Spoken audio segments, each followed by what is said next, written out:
All right.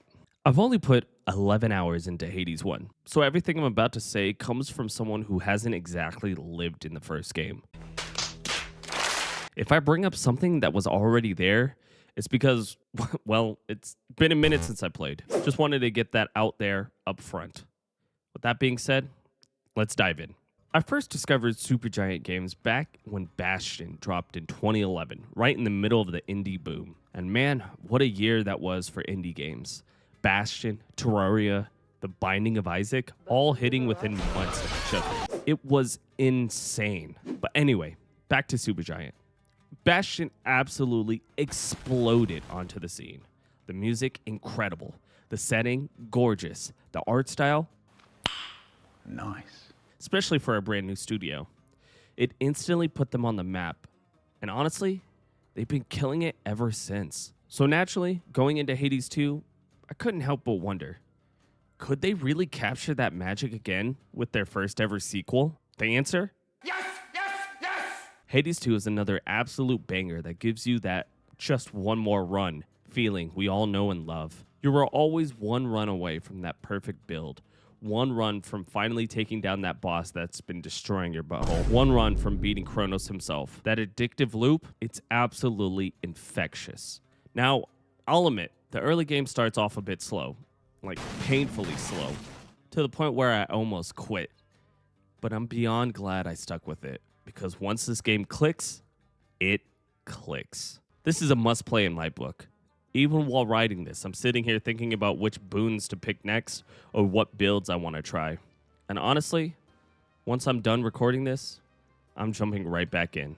That's how you know it's great.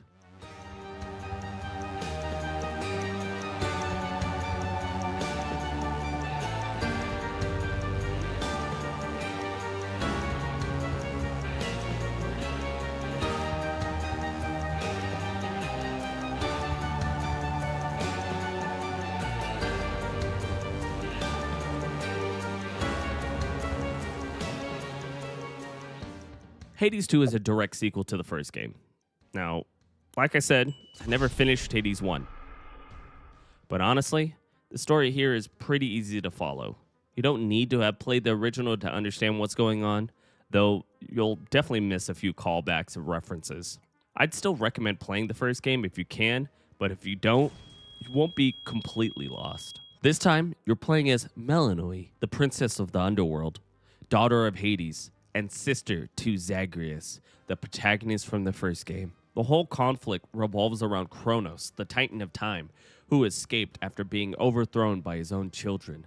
Now, he's taken Melinoe's family captive, and it's up to her to descend into Tartarus and stop him before things get even worse. Just like the first game, the storytelling in Hades 2 unfolds through conversations. Each run gives you new bits of dialogue that slowly reveal more about the world, the gods, and Melinoe's journey. It's a slow burn, but it works. The cast of characters you meet along the way, absolutely top tier.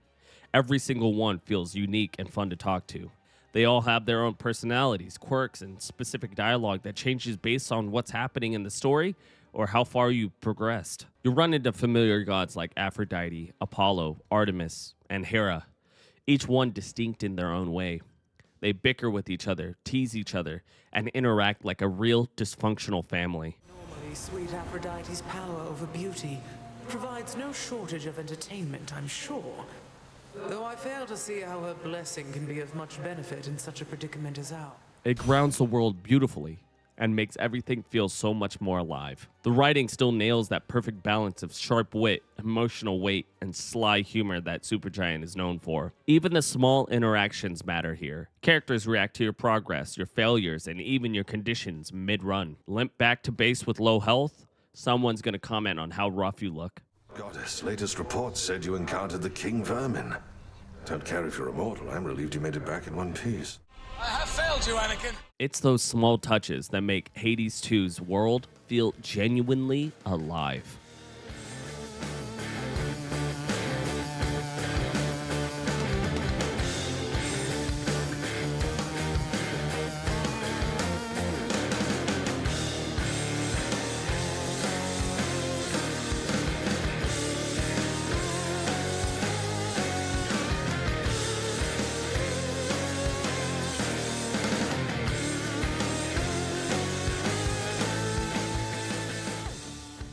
Supergiant Games has always been known for beautiful, expressive art, and Hades 2 is no exception whatsoever. From damp, misty forests to underwater palaces and barren wastelands, each location feels distinct and full of character. The stylized art direction doesn't just look amazing, it also ensures the game runs smooth as butter. In my 34 hours of playtime, I was consistently hitting 120 FPS on PC, no DLSS needed, no frame generation, just pure, smooth performance.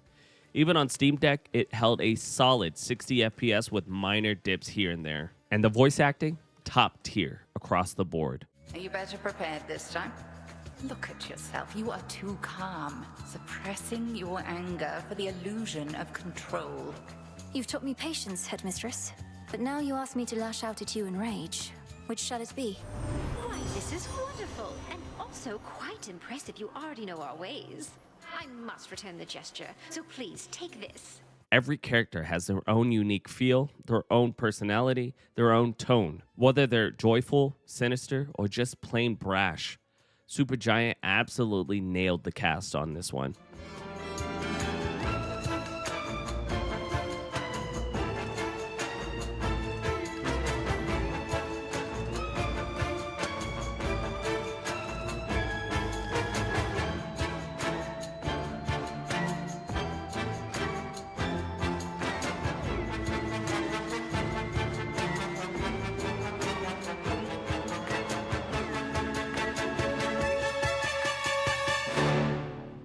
If you're familiar with roguelites, or if you played the first Hades, you'll feel right at home here. But if you're new to the genre, here's the rundown.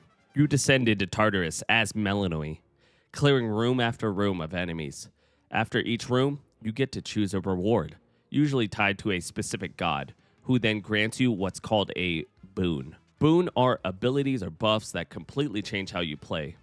Maybe it's a new attack effect, maybe it's a movement upgrade, maybe it's a specific encounter effect. There's a ton of variety. For example, Hestia, the goddess of hearth, can give you Flame Strike, which makes your attack inflict scorch, burning enemies over time. Simple, but effective. No two runs are ever the same thanks to the procedurally generated maps and random boon drops. It keeps things fresh, but there are ways to specify which boons you want for specific builds later. Outside of combat, your main hub, the Crossroads, lets you unlock what are called incantations. These function like long-term upgrades. They can enhance your weapons, reveal secret rooms, or mark specific items you need for crafting. It's a nice little system that gives you a sense of progression even when you're not actively in a run. Now, I'll be real with you. Early on, progression can feel slow. Like, What the fuck?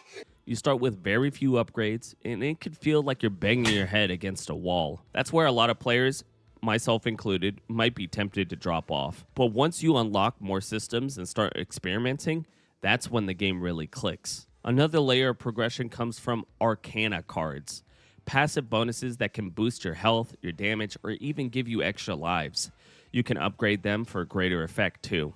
Oh, and you can even have pets that grant unique abilities during your runs. For me, the turning point was when everything started to finally make sense. When I realized just how deep these systems actually go. I started researching builds online, experimenting with different boon combinations, and asking myself, wait, why does this combo work so well with that one? Once you start thinking like that, it's over.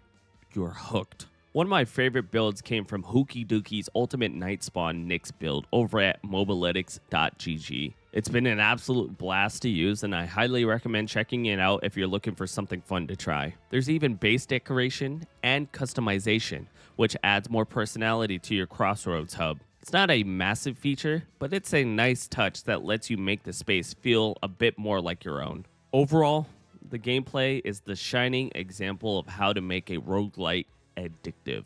On the surface, it seems simple, but before you know it, it's completely taking over your brain. You're thinking about builds at work, you're dreaming about boons. It's that good. Be welcome here and save the Silver Sisters wait.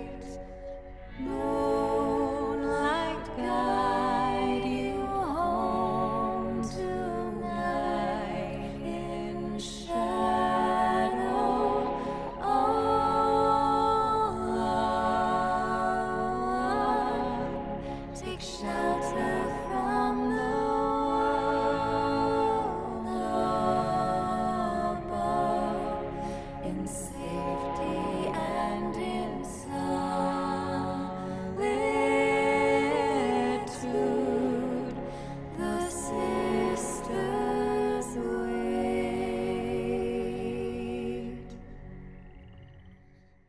Hades 2 is another bright star in Supergiant's already stellar lineup. They've managed to create the gold standard for roguelites once again.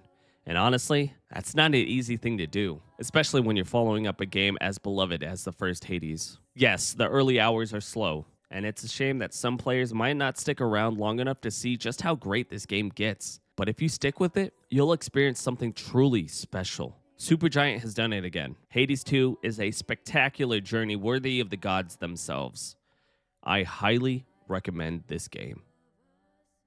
Hey, if you enjoy this content, please consider leaving a like, sharing your thoughts in the comments, and spreading the video. It really helps the channel grow. Thank you, and I'll see you guys on the next one.